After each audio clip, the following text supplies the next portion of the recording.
Hi friends, ఇవాళైతే నేను healthy lunch recipes అయితే మీతో షేర్ చేస్తున్నాను. ఫ్యూ హస్బెండ్స్ అసలు ఇంట్లో వంట చేయడం, ఇంటి పనులు చేయడం అసలు లెక్కలో కూడా తీసుకోరనమాట. వాళ్ళకి అదేదో జస్ట్ ప్లేట్లకి జస్ట్ అలా మ్యాజిక్ చేయంగానే ఫుడ్ వచ్చేస్తుంది అనేటట్టు ఫీల్ అవుతారు.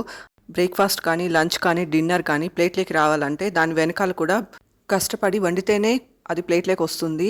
కొంతమంది వంట చేసే హస్బెండ్స్ వాళ్ళకి తెలుసు అనమాట, వంట చేయడం కూడా ఎఫర్ట్ పెడితేనే ప్లేట్లోకి వస్తుందని చెప్పేసి వాళ్ళు వైఫ్స్ మాటలు కూడా రెస్పెక్ట్ ఇస్తారు. వాళ్ళు చెప్పింది కూడా వింటారు. వాళ్ళకు కావాల్సినవి కూడా అన్నిటినీ కొనిస్తారనమాట. లైక్ బట్టలు, జెవెల్స్ అన్నిటినీ వాళ్ళ దగ్గర ఉంటే.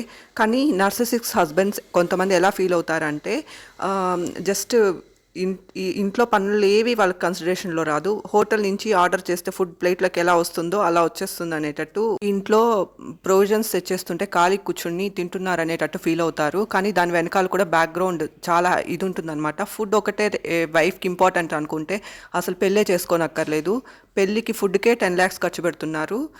మ్యాక్సిమం పెళ్ళి మొత్తానికి కలిపి ఒక 15-20 lakhs ఖర్చు పెడుతున్నారు.